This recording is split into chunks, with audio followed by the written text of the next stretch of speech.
Hi friends, welcome back to Shri Sanmarg YouTube channel. ನಾನು ನಿಮ್ಮ doctor T M Shri.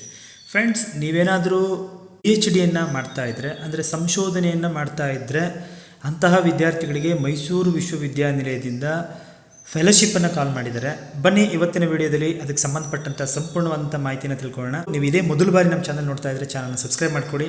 ಹಾಗೆ video ನೋಡ್ತಾ ಇದ್ದರೆ ವಿಡಿಯೋಗೊಂದು ಲೈಕ್ನ ಕೊಡಿ ಅಂತ ಹೇಳ್ತಾ, ಫ್ರೆಂಡ್ಸ್, ನೀವು ಇಲ್ಲಿ ನೋಡ್ತಾ ಇದ್ದೀರಾ ಮೈಸೂರು ವಿಶ್ವವಿದ್ಯಾನಿಲಯದ ವತಿಯಿಂದ SC ST ವಿದ್ಯಾರ್ಥಿಗಳಿಗೆ ಮೈಸೂರು ವಿಶ್ವವಿದ್ಯಾನಿಲಯದ ಪರಿಶಿಷ್ಟ ಜಾತಿ ಮತ್ತು ಪರಿಶಿಷ್ಟ ಪಂಗಡದ ವಿಶೇಷ ಘಟಕದ ವತಿಯಿಂದ 2025-26ನೇ ಸಾಲಿನಲ್ಲಿ 20 ಸಂಶೋಧನಾ ವಿದ್ಯಾರ್ಥಿಗಳಿಗೆ ಶಿಷ್ಯ ವೇತನವನ್ನು ಕೊಡ್ತೀವಿ ಅಂತ ಅರ್ಜಿಗಳನ್ನು ಕಾಲ್ ಮಾಡಿದ್ದಾರೆ. ಅದರ ನೋಟಿಫಿಕೇಶನ್ ನಾವಿಲ್ಲಿ ನೋಡ್ತಾ ಇದ್ದೇವೆ.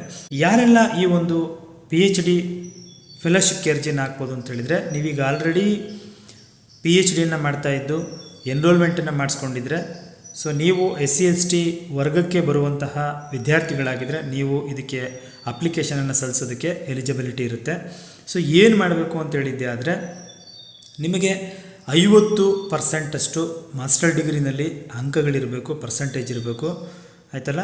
ಅರ್ಜಿಯ ಶುಲ್ಕ ₹100 ಆಗಿರುತ್ತೆ. ಅದನ್ನು ನೀವು ಮೈಸೂರು ವಿಶ್ವವಿದ್ಯಾನಿಲಯದ ಖಾತೆಗೆ ಕ್ರಾಫರ್ಡ್ ಭವನದ ಆವರಣದಲ್ಲಿರ್ತಕ್ಕಂಥ ಸ್ಟೇಟ್ ಬ್ಯಾಂಕ್ ಆಫ್ ಇಂಡಿಯಾದಲ್ಲಿ ನೀವು ಇದನ್ನು ಜಮೆಯನ್ನು ಮಾಡಬೇಕಾಗುತ್ತೆ. ಚಲನ್ ತಗೊಂಡು ಯಾರಿಗೆ ನೀವು ಜಮೆ ಮಾಡಬೇಕು ಅಂತ ಹೇಳಿದ್ರೆ, ಉಪಕುಲ ಸಚಿವರು, ಪರಿಶಿಷ್ಟ ಜಾತಿ ಮತ್ತು ಪರಿಶಿಷ್ಟ ಪಂಗಡದ ವಿಶೇಷ ಘಟಕ, ಮಹಾರಾಜ ಕಾಲೇಜು, ಶತಮಾನೋತ್ಸವ ಭವನ, ಮೈಸೂರು ವಿಶ್ವವಿದ್ಯಾನಿಲಯ ಮೈಸೂರು, ಇವರ ಹೆಸರಿಗೆ ನೀವು ಅದನ್ನು ಪೇನ ಮಾಡಿ, ನೀವು ಆ ಒಂದು ಚಲನನ್ನು ತೊಗೊಂಬಂದು ಅರ್ಜಿಯನ್ನು ಅಲ್ಲೇ SC ST ಸೆಲ್ ಇದೆಯಲ್ಲ ಶತಮಾನೋತ್ಸವ ಭವನದಲ್ಲಿ ನೀವು ಬೆಳಿಗ್ಗೆ 10ರಿಂದ ಸಂಜೆ 5:15ವರೆಗೂ ನೀವು ಅರ್ಜಿಯನ್ನು ಪಡ್ಕೋಬೋದಾಗಿರುತ್ತೆ ಸ್ನೇಹಿತರೆ. ಸೊ ನೀವು ಈ ಒಂದು ಫೆಲೋಶಿಪ್ಗೆ ಅರ್ಜಿಯನ್ನು ಸಲ್ಲಿಸೋದಕ್ಕೆ ಯಾವತ್ತು ಕಡೆಯ ದಿನಾಂಕ ಅಂತ ಕೇಳಿದ್ರೆ 7/7/2025 ಸಂಜೆ 5:30 ಕಡೆಯ ದಿನಾಂಕ ಆಗಿರುತ್ತೆ. ಅಂದರೆ ನೆಕ್ಸ್ಟ್ ಮಂತ್ 7ನೇ ತಾರೀಕುವರೆಗಿದೆ ನೀವು ಅರ್ಜಿಯನ್ನು ಸಲ್ಲಿಸ್ಬೋದಾಗಿರುತ್ತೆ.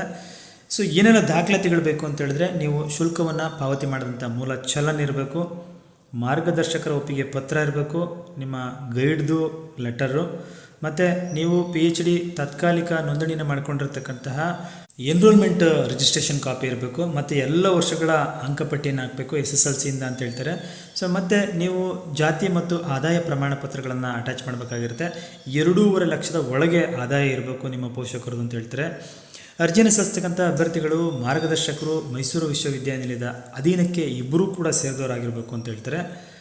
ಹೈದರಾಬಾದ್ ಕರ್ನಾಟಕ ವಿಶೇಷ ಚೇತನ ಹಾಗೂ ತೃತೀಯ ಲಿಂಗಗಳ ಅಡಿಯಲ್ಲಿ ನೀವು ಮೀಸಲಾತಿ ಕೋರ್ತೀರಾ ಅಂತ ಹೇಳಿದ್ರೆ, ನೀವು ಗೆಜೆಟೆಡ್ ಆಫೀಸರ್ಗಳಿಂದ ಅದನ್ನು ದೃಢೀಕರಿಸಿ ಎಲ್ಲ ದಾಖಲೆಗಳನ್ನು ಲಗತ್ತಿಸಬೇಕಾಗಿರುತ್ತೆ.